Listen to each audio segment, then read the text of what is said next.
Hello everyone, I'm Schism, and this is Schism Tech. Today I'm going to be doing a review of the HP 27VX 27-inch HD monitor.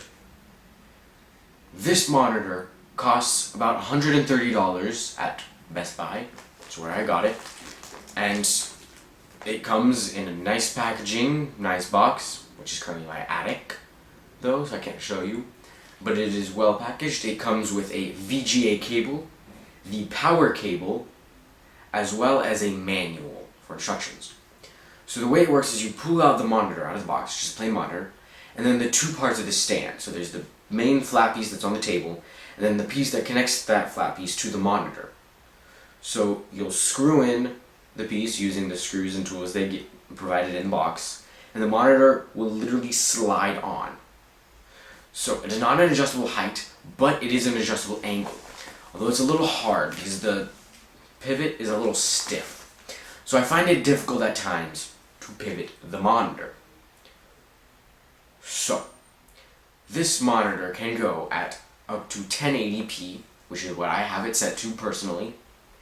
Has many different modes and settings that I'm going to show you in a bit.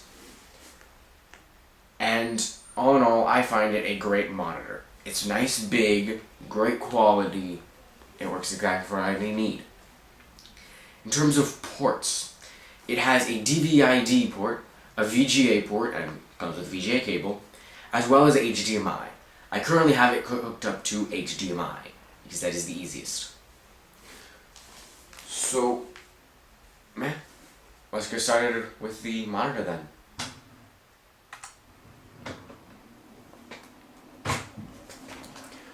So, here's turning on the monitor. It does take a short while usually, and it has this default menu, monitor status menu, which tells you what resolution it's at, what frequency it's at, it's 1080p and 60 Hz, or gigahertz, whatever.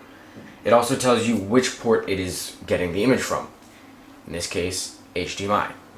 So, I'm running Windows 7 on this computer.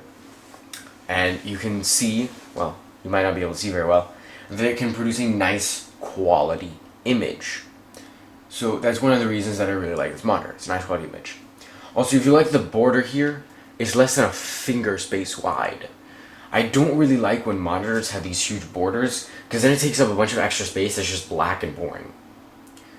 I really like it when it's just right at the edge there, which is what this does for the most part. Obviously at the bottom it's a little bigger, but you know, that's to be expected. Next, so here is a touch power button, and then invisible there are more touch buttons. So if you kind of touch, sometimes it requires a bit of pressure. You have these. So there's the OK button, which is okay. There's this first button, which pops up this menu. Move the camera a little up a bit. Yeah. So this menu shows you the different. It's for input control, that's what this one is. So you can choose between DVI, HDMI, VGA, which is the default input, which is what it'll search through the most, and auto switch. So if you turn on auto switch, then if it does not find anything on your default, it will search through the others to find something. But if auto switch is off, then it will only look at your default input. So, press OK. Cancel in this case. There we go. Now the second menu, the one by the minus sign, is the quick view menu. So the different modes for the monitor. The default mode is Technicolor, which is pretty good quality. It's the standard. Then there's the HP Enhanced Plus. The HP Enhanced Plus is ugly and I hate it. And here's why.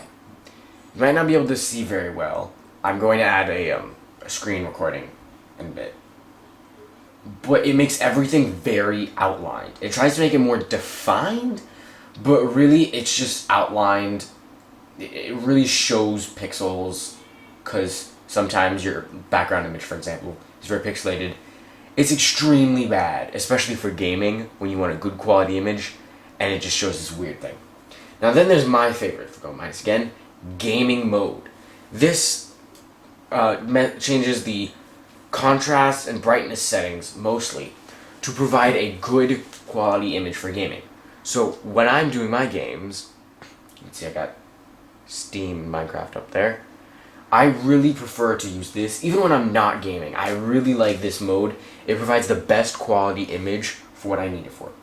There's also this multimedia mode, which I've never quite understood. It makes everything very blue.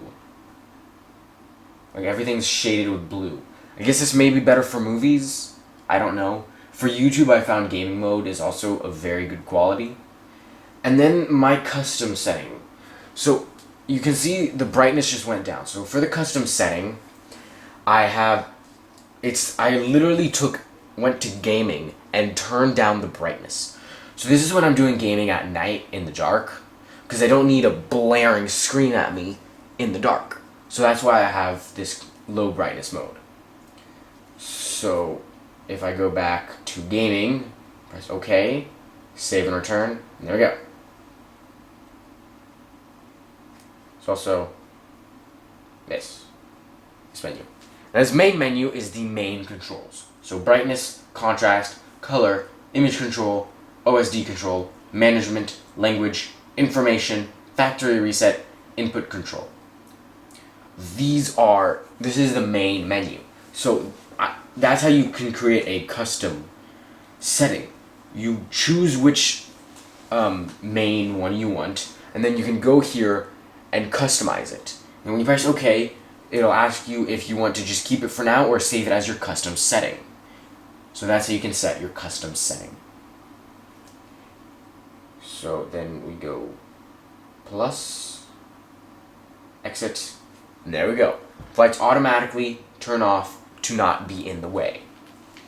So now I've talked about all the pros and features, but there's also a few cons. Notably, sound. It does not have speakers.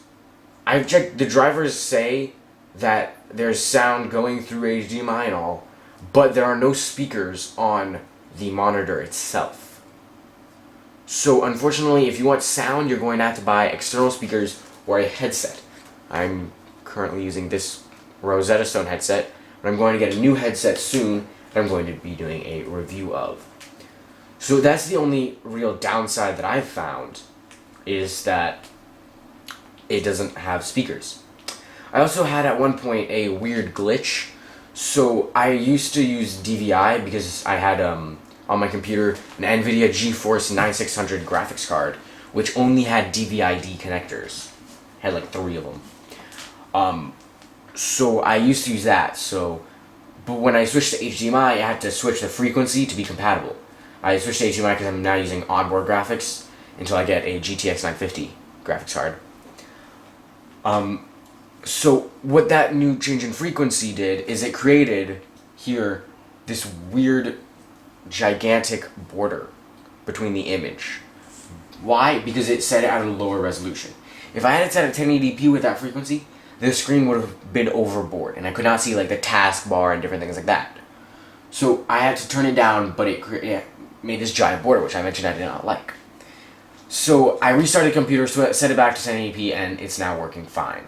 So I don't know what exactly that's all about, but yeah. So I'm at 1080p right now with the limited border using HDMI. So yes, that is the HP 27VX monitor. I hope you enjoyed the review. Leave a like if you did. Leave a like if you did not. Subscribe. And I'll see you next time.